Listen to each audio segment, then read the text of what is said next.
안녕하세요. 부자된 매직TV 시청자 여러분. 오늘도 이렇게 소중한 시간을 내주시고 제 영상을 시청해 주셔서 감사합니다. 오늘은 2022년 10월 16일 새벽 시간입니다.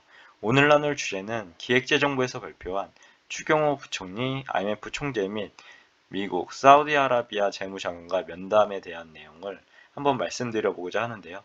우선 세 가지 안건이 있습니다. 첫 번째는 한국경제재정, 대외 여건 등 우수평가한 IMF 총재와 대화 내용이고요. 그리고 두 번째는 전기차 세액공제, 한때 요즘에도 화두죠.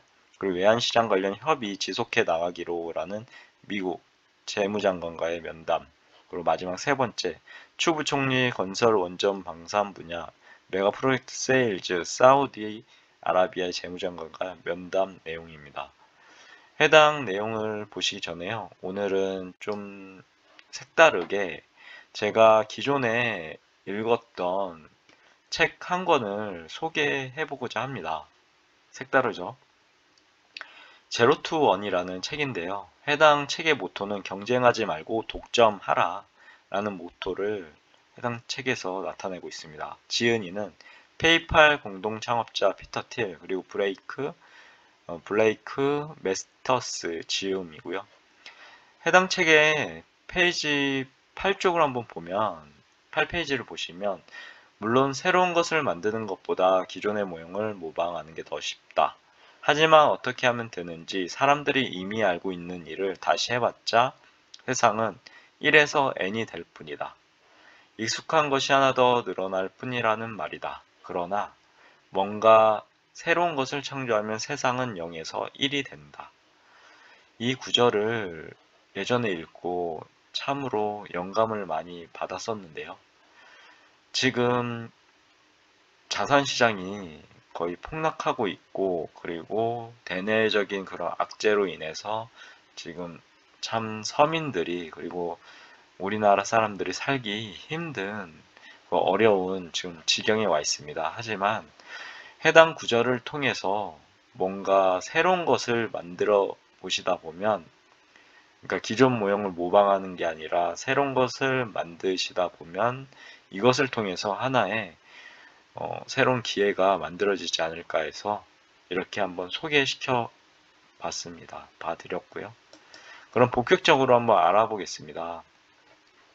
주요 20개국 G20이라고 부르죠. 재무장관, 그리고 중앙은행 총재 회의 등의 참석을 위해 미국을 방문 중인 추경호 부총리 겸 기획재정부 장관은 10월 13일 목요일에 국제통화기금 IMF 총재 및 미국 사우디아라비아 재무장관과 면담을 실시했다고 합니다.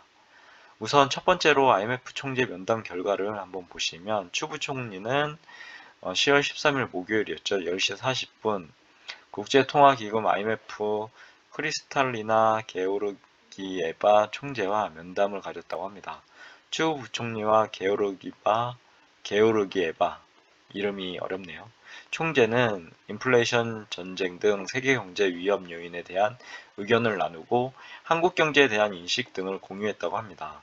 추 부총리는 높은 인플레이션과 요즘에 엄청난 물가 상승도 있죠. 경기 둔화가 우려되는 상황에서 위기 극복을 위한 IMF의 거시적 안목과 조언이 매우 중요한 시기임을 강조했다고 하고요. 이와 함께 이를 극복하기 위해 재정 정책, 그리고 리스크 관리, 생산성 제고 등 한국의 정책적 노력에 대해서 설명하였다고 합니다. 그리고 구체적으로 건전 재정 기조를 추진하면서 지출 구조 조정을 통해 취약계층에 대한 지원도 두텁게 할 것이라고 밝혔다고 하고요. 안정적인 가계부채 증가율 관리, 대외 변동성 완화 노력 및 성장, 잠재력, 확충 방안 등을 강조했다고 합니다. 이어 추 부총리는 IMF 총재에게 최근 위기 상황 속에서 한국 경제에 대한 IMF의 객관적인 시각을 문의했다고 합니다. 주관적인 게 아니라 객관적인 걸 물어본 거죠. 그래서 IMF 총재는 한국의 견조한 펀더멘탈과 높은 대외 신인도를 감안할 때 과거와 같은 위기 가능성은 없다고 평가했다고 하고요. 특히 낮은 정부 부채로 강력한 기초 체력을 현재 유지하고 있고 긴축 재정 기조를 통해 재정이 지속 가능성도 확보할 수 있다고 언급했다고 하고요. 충분한 외환 보유액 그리고 양호한 경상수지에 대해서도 긍정적으로 평가를 했다고 합니다. 아울러 복합위기 극복을 위해 한국 여건에 맞는 정책, 우선순위 선정을 조언했다고 하고요. 정책 신뢰성 확보를 위해 정부, 한국은행 모두 시장과의 긴밀하게 소통하는 것이 중요하다고 강조했다고 하네요. 한편 추 부총리는 IMF에 진출하고 싶어하는 우수한 한국 인력이 많다고 한국인의 IMF 채용 및 고위직 진출에 대한 많은 관심을 요청하면서 2023년 IMF 총재 방안도 언급하였다고 합니다. IMF 총재는 한국인 직원을 위한 많은 관심을 기울이겠다고 말했다고 하고요. 2023년 한국에서 개최 예정인 디지털 화폐 컨퍼런스에도 참석할 것이라고 화답했다고 합니다. 그리고 두 번째로 미국 재무장관 면담 결과인데요. 같은 날 추 부총리는 G20 재무장관 회의 종료 직후 제넷 옐런 미국 재무장관을 만나 지난 7월 재무장관 회의 7월 29일에 있었죠. 그리고 컨퍼런스 콜로 9월 30일에 있었던 그 논의사항을 재차 점검했다고 하고요. 특히 추 부총리는 IRA, 전기차, 세액공제 문제에 대한 옐런 장관의 지속적인 관심을 요청하였고 양국은 관련 협의를 이어나가기로 했다고 합니다. 좋은 소식 같죠?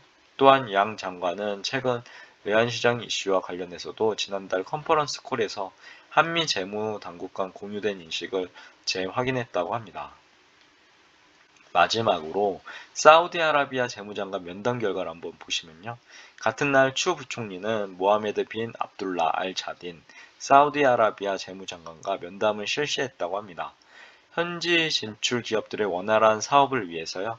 지원을 당부하는 한편 건설, 원전, 방산 분야 여기에서 우리는 투자자의 관점으로 해당 글을 읽어야 되는데요. 기사를요.